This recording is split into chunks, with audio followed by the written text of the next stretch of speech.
आज महागठबंधन की बैठक हुई जिसमें राष्ट्रीय Janata Dal, Congress party, CPI, CPM, CPIML, जो महागठबंधन की सभी पार्टियां, तो सभी नेता यहां जुटे थे और हम लोगों का बैठक साझा कार्यक्रम को लेकर के जो देश भर में व्यापक किसान आंदोलन जो चल रहा है, 3 जो कृषि बिल जो आए हैं उसके विरोध में, इसको लेकर के हम लोगों का कार्यक्रम जो रहेगा वो इस आंदोलन को मजबूत हम लोग कैसे करेंगे, क्योंकि सबको पता है कि किसान विरोधी जो कानून जो लाया गया है, इसके लिए हम लोग पहले से ही किसानों के साथ खड़े हैं, मजबूती के साथ। और आप सब लोग जानते हैं कि ये किसान विरोधी जो कानून है ये पूरी तरीके से प्राइवेटाइज किया जा रहा है। बिहार ऐसा प्रदेश है जहां 16 साल से एनडीए की सरकार नीतीश कुमार जी ने इस प्रदेश को बेरोजगारी का केंद्र और मजबूर प्रदेश बना दिया है। 2006 में एपीएमसी जो कानून जो था उसको ख़त्म किया गया, बाज़ार समितियों को ख़त्म किया गया, जिसका व्यापक असर यहाँ के किसानों पर पड़ा, कृषि क्षेत्रों पर पड़ा। अभी भी आप देखेंगे कि किसानों की धान की जो खरीदारी हो रही है वो एमएसपी के रेट पे नहीं बल्कि 800-900 रुपए में हो पा रही है। इसको देखते हुए हम सब लोगों ने ये फैसला किया है कि आने वाले जो शहादत दिवस 30 जनवरी को महागठबंधन के सभी पार्टियां जो हैं ह्यूमन चैन बनाने का काम करेगी, मानव श्रृंखला बनाने का काम करेगी, जो कि पंचायती स्तर तक हम लोगों का होगा। और मौजूदा सरकार जो है,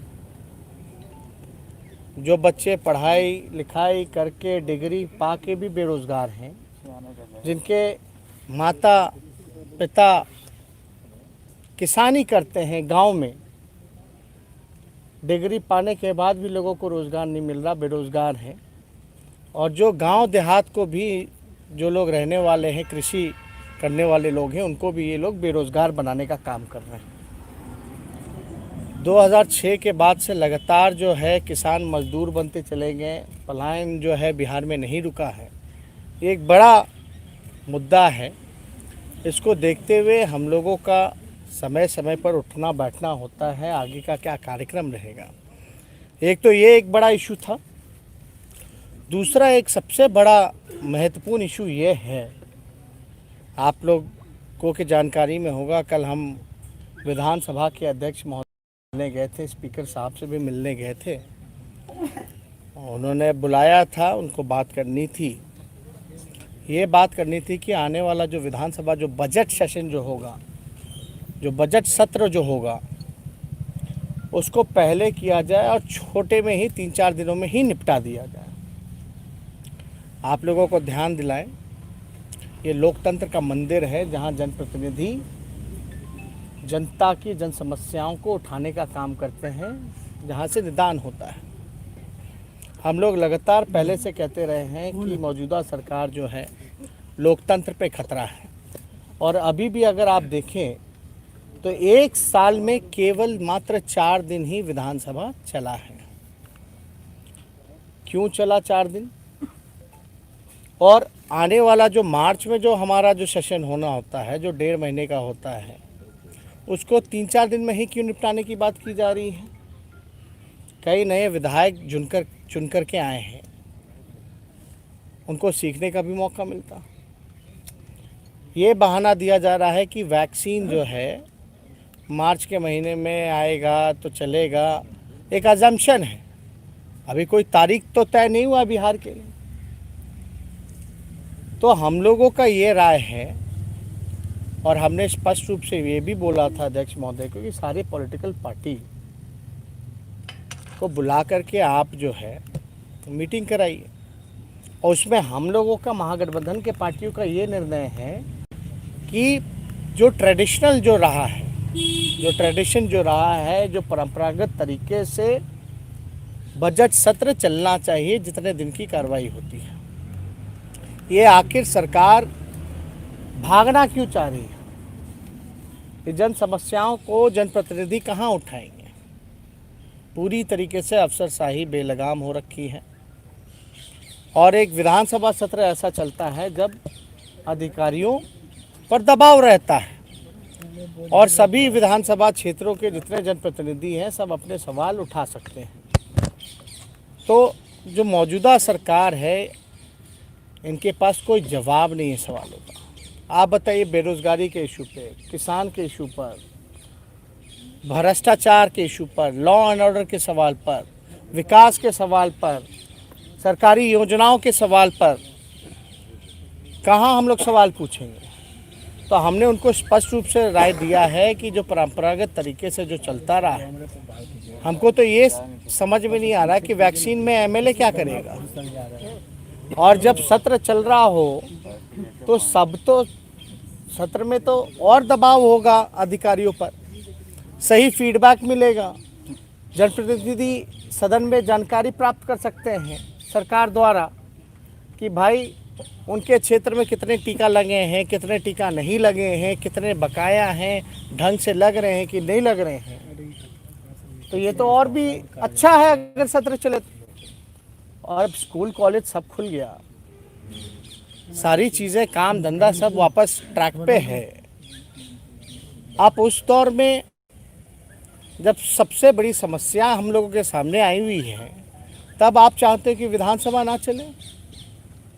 तो हम लोगों का निर्णय, अगर सरकार इसी तरीके से भागती रहेगी तो हम लोगों को एक कदम उठाना पड़ेगा। अगर परंपरागत तरीके से अगर विधानसभा नहीं चलेगा, ट्रेडिशनल तरीके से अगर विधानसभा बजट सत्र नहीं चलेगा तो सभी विपक्ष की जितनी पार्टियां हैं इसका हम लोग जो है बॉयकॉट करेंगे, यानी कोई मतलब ही नहीं रह गया। तो इसलिए हम सब लोगों की मांग है कि विधानसभा सत्र जो है, जो परंपरागत तरीके से है वो चलना चाहिए ताकि जनप्रतिनिधि जन समस्याओं को उठाने का काम करें। तो ये बात अभी तो कोई आएगा नहीं आएगा, किसको टीका लगेगा, अभी तो ये तो सिर्फ कल्पना की बात है। बिहार में कब आएगा, कितना टीका आएगा, कहाँ रखा जाएगा वो टीका, एक टेम्परेचर पे रखा जाता है, उसकी क्या व्यवस्था है? तो विधानसभा चलेगा तब तो लोगों को जानकारी होगी, वरना सरकार का तो कोई हिसाब किताब है नहीं। आज तक जो है नीतीश कुमार जी कोरोना को लेकर के कमेटी बनाने की बात कहे विधानसभा में, आज तक कमेटी बनी क्या? जिसको हमने विधानसभा में भी कई बार उठाने का काम किया। तो हम लोग सब लोग इस मुद्दे को लेकर के हम लोग यहाँ उपस्थित हुए और हम लोगों का आपसी तालमेल, कोऑर्डिनेशन, साझा कार्यक्रम बढ़िया ढंग से हम लोगों का चलता रहे, इसको लेकर के सभी महागठबंधन के पार्टियों की हम लोगों की बैठक थी। और 30 तारीख को हम लोगों का जो मानव श्रृंखला है इसकी तैयारी को लेकर के हम लोग जो हैं पंचायत स्तर तक हम लोग सब लोग ह्यूमन चेन और मानव श्रृंखला बनाएं, क्योंकि इस सरकार को, केंद्र में बैठी सरकार को ना धान की कीमतों का पता है महत्व, ना लोगों की जान का पता है, ना किसानों की जान का पता है। 50 से ज़्यादा हमारे किसान जो हैं शहीद हो गए, लेकिन ना बिहार के मुख्यमंत्री ना देश के प्रधानमंत्री ने एक ट्वीट करके भी कंडोलेंस नहीं दिया।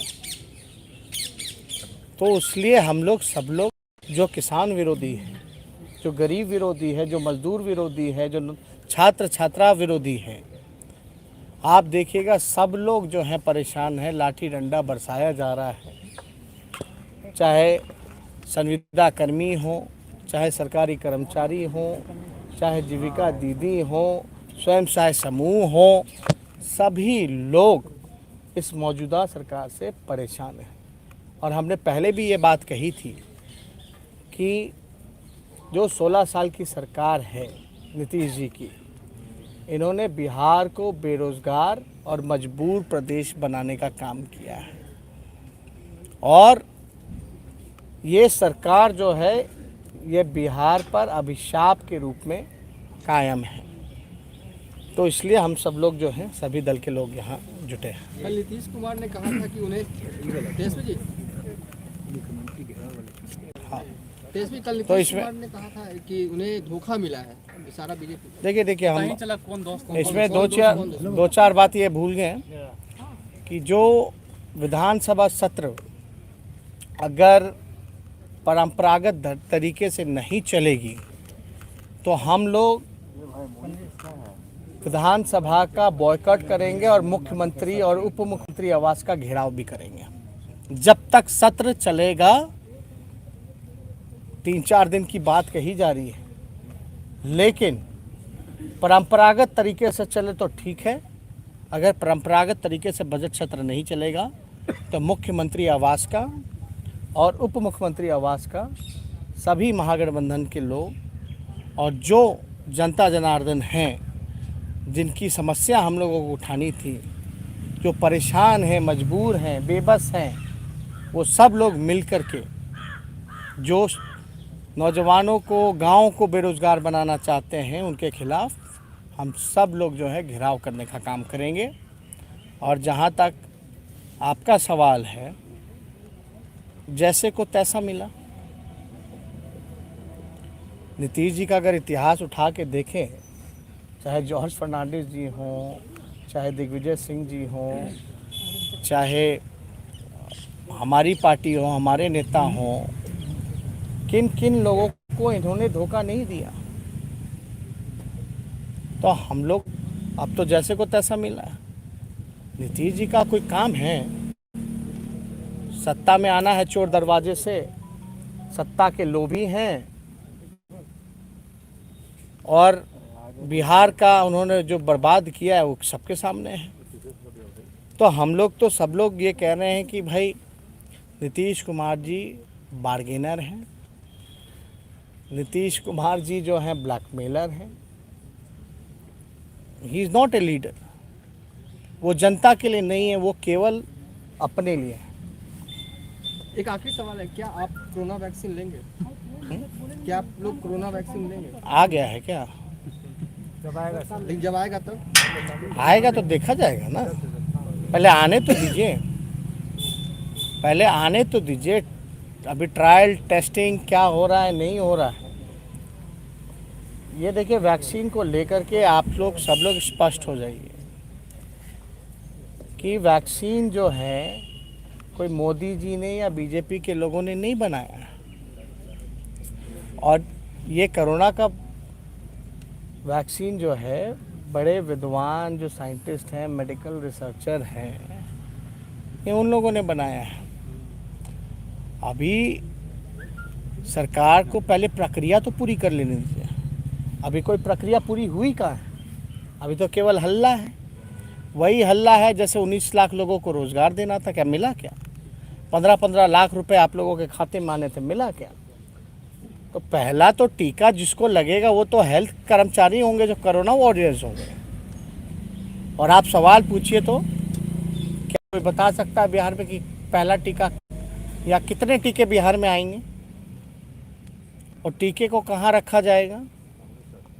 कोई व्यवस्था हुई है अभी? क्योंकि उसका खास टेम्परेचर होता है, एक टेम्परेचर पे टीकों को रखना। कौन सी तैयारी हुई है? अब बिहार को कितने टीके मिल रहे हैं? मुख्यमंत्री भूमि को निरीक्षण कर रहे थे।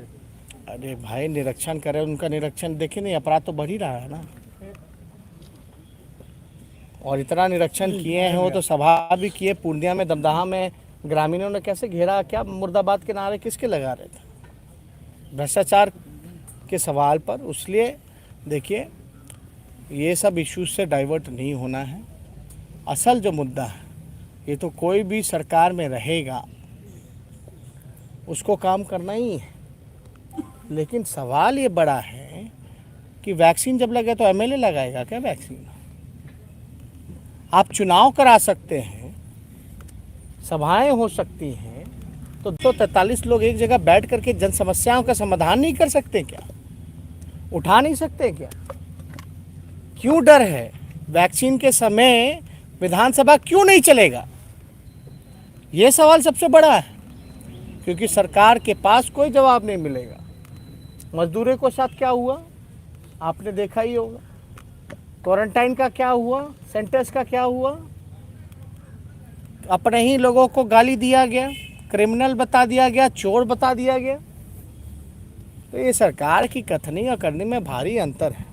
को लेकर के समय घटा दिया गया है और किसानों का धान नहीं अब कौन प्रदेश अध्यक्ष बने हैं, तो नीतीश जी तो कुंडली देख करके ना प्रदेश अध्यक्ष बनाते हैं। कुंडली आप देखे होंगे अशोक चौधरी जी का, तो उसमें तो एक भ्रष्टाचार का मामला आया जिसको हमने विधानसभा में भी उठाया था। अब जो हम नए बनने हैं उनका भी थोड़ा क्रिमिनल रिकॉर्ड जरा देख लीजिए कि उन पे क्या क्या आरोप लगे हैं। अमेरिका में बिडेन ने लगवाया वैक्सीन, क्या भारत में मोदी जी को लगवाना चाहिए सबसे पहले वैक्सीन जागरूकता के लिए? अब देखिए किसको क्या लगाना चाहिए, हम तो चाहेंगे कि सब स्वस्थ रहे।